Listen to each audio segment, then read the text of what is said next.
तो हम हैं यहाँ पे देवप्रयाग में, जो कि है संगम अलकनंदा नदी और भागीरथी की नदी।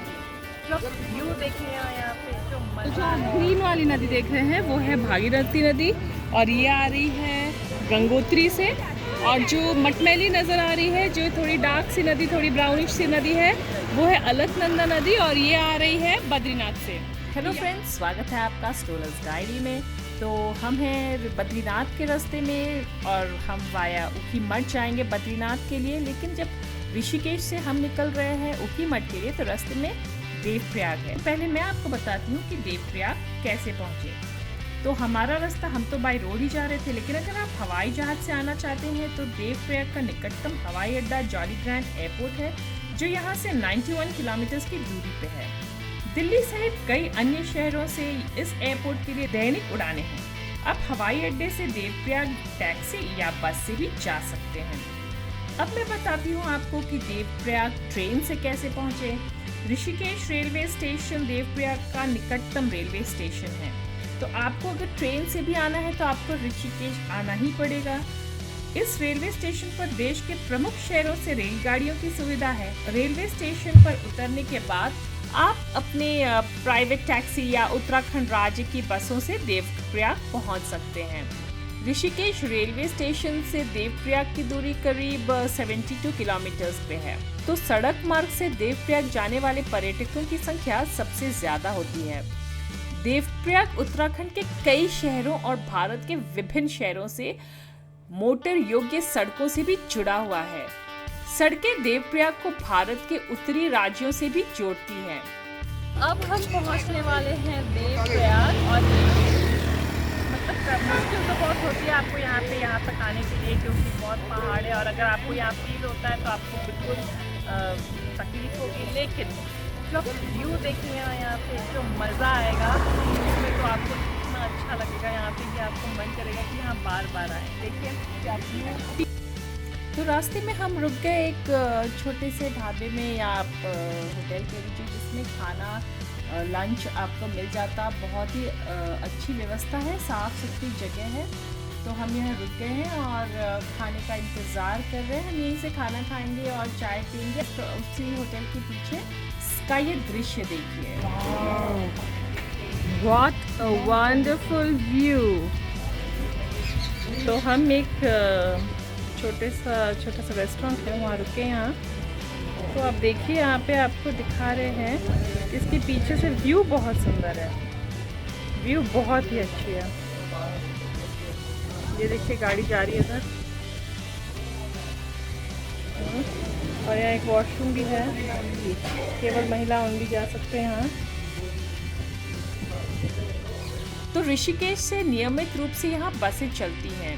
श्रीनगर, हरिद्वार, देहरादून, रुद्रप्रयाग, उत्तरकाशी और टिहरी जैसे प्रमुख शहरों से बस और टैक्सियाँ सुलभ हैं। इसके माध्यम से आप यहाँ आ सकते हैं। It's nice and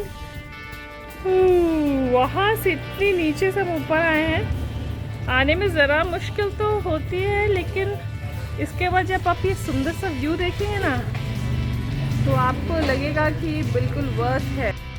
अगर हम पर्यटकों के रुकने की बात करें तो देवप्रयाग में पर्यटकों के लिए बहुत सारी सुविधाएं हैं। यहाँ डिलक्स और मध्यम बजट वाले कई सस्ते होटल भी उपलब्ध हैं। आपको बता दें कि देवप्रयाग में 1 स्टार से लेकर 5 स्टार होटल भी मौजूद हैं। तो जो आप ग्रीन वाली नदी देख रहे हैं वो है भागीरथी नदी, और ये आ रही है गंगोत्री से। और जो मटमैली नज़र आ रही है, जो थोड़ी डार्क सी नदी, थोड़ी ब्राउनिश सी नदी है, वो है अलकनंदा नदी, और ये आ रही है बद्रीनाथ से। तो यहाँ पर भागीरथी और अलकनंदा दोनों मिल जा रही हैं, दोनों नदियाँ, और यहाँ से वो गंगा बन कर के निकलती हैं। देवप्रयाग से 2 नदियों का संगम होता है, ये है संगम, और यहाँ से मिल कर के नदी बन जाती है गंगा नदी, और फिर हम उसको कहते हैं गंगा नदी। उत्तराखंड में पवित्र नदियों के संगमों पर 5 प्रयाग बने हैं, जिन्हें पंचप्रयाग कहते हैं। देवप्रयाग इन 5 प्रयागों में सबसे श्रेष्ठ है और पहला प्रयाग है। यहाँ पर अलकनंदा और भागीरथी के संगम के बाद यह नदी देवप्रयाग से आगे को गंगा नदी के रूप में बहती है। देवप्रयाग को पुराणों में केदारखंड के सभी तीर्थों में उत्तम बताया गया है। केदारखंड के अनुसार यह भगवान राम, लक्ष्मण और सीता ने निवास किया था। कहते हैं जब माँ गंगा धरती पर उतरी तो उनके साथ 33 करोड़ देवता भी आए।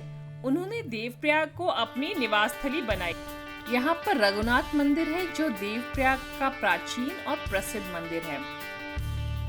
इस मंदिर की स्थापना मूलतः देव शर्मा नामक ब्राह्मण ने की थी। देवप्रयाग का नामकरण भी देव शर्मा के नाम पे ही हुआ था।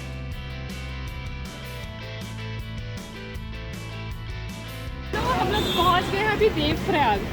It's so beautiful. कितना अच्छा लग रहा है, बहुत ही सुंदर लग रहा है। ये पता है ये जो हरी वाली नदी आ रही है, हरे रंग की नदी है, ये है भागीरथी नदी। और वो वाली जो है जो मटमैली नदी है वो है अलकनंदा नदी। तो जो भागीरथी नदी है वो आ रही है गंगोत्री से, और जो अलकनंदा है वो आ रही है बद्रीनाथ से। तो ये है संगम, जो अलकनंदा नदी और भागीरथी का संगम है यहाँ पे। यहाँ से देवप्रयाग से ये दोनों नदियाँ मिलकर बन जाती है गंगा नदी, और ये गंगा बन करके पूरी तरफ बहती रहती है। वाओ, तो है ना अमेजिंग। इतना अच्छा डिफरेंस दिख रहा है, काफी क्लियर है पानी में डिफरेंस की यहाँ से वो मिक्स होते हुए जा अच्छा रहा ये है। बताओ तुमको ये पसंद आ रही है नदी ग्रीनिश नदी और ये वो मटमैली नदी, आप बताओ।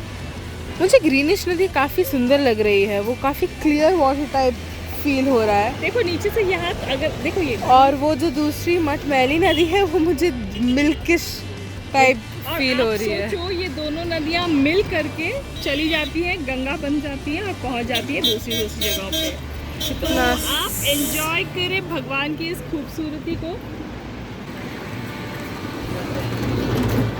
तो अगले आप ऋषिकेश या अगली बार आए ऊखीमठ तो- जाने का प्लान कर रहे हो तो देवप्रयाग बिल्कुल भी मिस ना करें। देवप्रयाग तो मस्ट है, देवप्रयाग तो आपको रुकना ही चाहिए।